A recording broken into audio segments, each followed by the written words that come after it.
जिसकी मां की बुद्धि इतनी कुटिल हो तो उसके पुत्र की बुद्धि कुटिल क्यों नहीं हो सकती? जिस तरह एक सिंह हिरणों के झुंड को कुचल देता है, उसी तरह मैं उसकी चतुरंगनी सेना का नाश कर दूंगा। तभी ये मेरा धनुष धारण करना सार्थक होगा। मैं भरत को जीता नहीं छोड़ूंगा।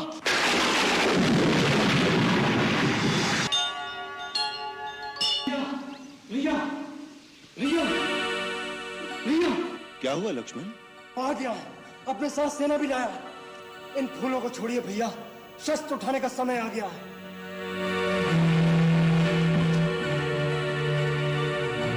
अच्छा हुआ वो खुद चलकर आ गया। आज मैं उसे जीता नहीं छोड़ूंगा। क्या बात है लक्ष्मण, कौन आ गया? आपका चहेता भरत। क्या भरत आया है? कहाँ है? चित्रकूट तक आ गया है। मुझे वन में भील और कौल मित्रों ने आकर कहा, अयोध्या का राजा भरत अपनी चतुरंगी सेना के साथ चित्रकूट आ रहा है। मैंने स्वयं पेड़ पर चढ़कर देखा तो मुझे सच सेना दिखाई दी। अपनी सूर्य पताकाएं लहरा रही थी, साथ में घोड़े और हाथी भी थे। इसका अर्थ है वो अपनी पूरी शक्ति के साथ आक्रमण करने आ रहा है। आक्रमण? किस पर? आप पर। और किस पर? राज्य पाकर उससे राज का मत संभाला नहीं किया। किसी ने बुद्धि दी होगी कि मूर्ख, इस राज पर तो असली अधिकार श्री राम का है और श्री राम प्रजा को प्यारे भी हैं। एक न एक दिन ये प्रजा तुझसे राज छीनकर श्री राम को दे देगी। बस उसने सोचा होगा इस समय दोनों भाई वन में निस्सहाय अवस्था में अकेले हैं, दोनों को समाप्त कर अपना राज निष्कंटक कर लूं। उसे नहीं पता था कि अभी तक लक्ष्मण जीवित है। क्या अनर्गल बातें कर रहे हो लक्ष्मण? भरत की बुद्धि ऐसी कुटिल कभी नहीं हो सकती। क्यों? क्यों कुटिल नहीं हो सकती? जिसकी मां की बुद्धि इतनी कुटिल हो तो उसके पुत्र की बुद्धि कुटिल क्यों नहीं हो सकती? यदि उसके हृदय में कपट नहीं होता तो अपने साथ हाथी, घोड़े और सेना लेकर नहीं चलता। भैया, भरत आपकी दृष्टि में एक साधु पुरुष हो सकता है, लेकिन राजमत पाने के बाद राज का मत किसी से सहा नहीं जाता। अरे मानव तो क्या, इंद्र जैसे देवता भी राजमत के नशे में चूर होकर उचित और अनुचित भूल जाते हैं। आज राज शक्ति के नशे ने भरत को अंधा कर दिया है।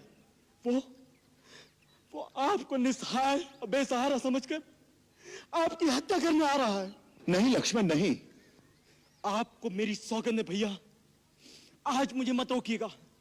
मैं आपके चरणों की शपथ खाता हूं, यदि मैंने क्षत्रिय कुल में जन्म लिया है और मैं सच्चा रघुवंशी हूं, तो आज वे दोनों रण क्षेत्र में मेरे हाथों मारे जाएंगे।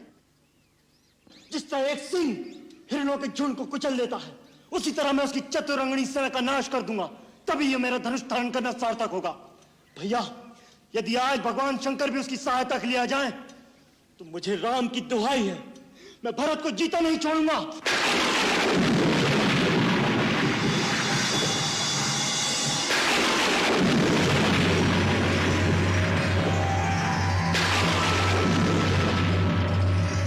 सावधान लक्ष्मण, सावधान। तात प्रताप प्रभाव तुम्हारा, को कह सके को जान निहारा। तुमने भरत को मारने की जो प्रतिज्ञा की है उसे तुम निश्चय ही पूरा कर सकते हो, किंतु वेदों और विद्वानों का कहना है कि मनुष्य को कोई भी ऐसा कठोर कर्म करने से पहले उसके उचित या अनुचित होने पर विचार अवश्य कर लेना चाहिए। कोई बड़ा और महत्वपूर्ण कार्य बिना सोचे समझे अकस्मात नहीं कर देना चाहिए, जिससे पीछे पछताना पड़े। इसलिए उचित अथवा अनुचित की बात सोचकर और इसका परिणाम क्या हो सकता है, इसका विचार करके ही युद्ध के लिए धनुष उठाओ, क्योंकि युद्ध में सर्वदा हानि अधिक होती है, लाभ कम होता है।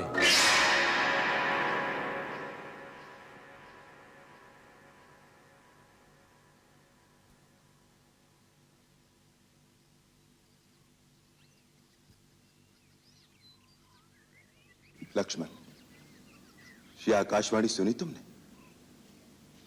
जो उचित और अनुचित का भली भांति विचार किए बिना किसी काम को जल्दी में करते हैं, वो पीछे पछताते हैं। मुझे तुम्हारी वीरता पर और तुम्हारे पराक्रम पर किंचित भी संदेह नहीं है। तुम क्रोध के आवेश में भरत को अवश्य मार सकते हो, परंतु जब तुम्हें पता लगेगा कि भरत पर तुम्हारा संदेह मिथ्या था, तो क्या फिर उसे जीवित भी कर सकोगे? परंतु भैया, जो आंखों से दिख रहा है उसे आप संदेह कह रहे हैं? कभी कभी आंखों से देखा हुआ भी सत्य नहीं होता।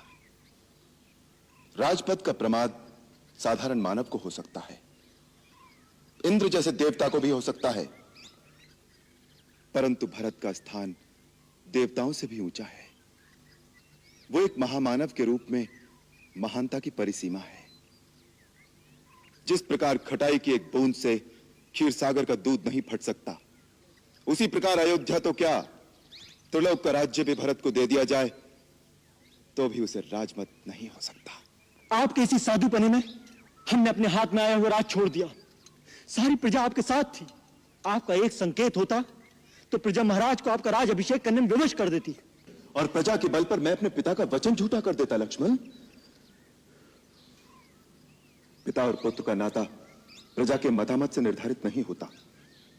इसी प्रकार भाई और भाई के बीच फैसले तलवार से नहीं किए जाते। भरत को मारकर जिस राज्य की तुम कल्पना कर रहे हो, तनिक सोचो कि उसका परिणाम क्या होगा।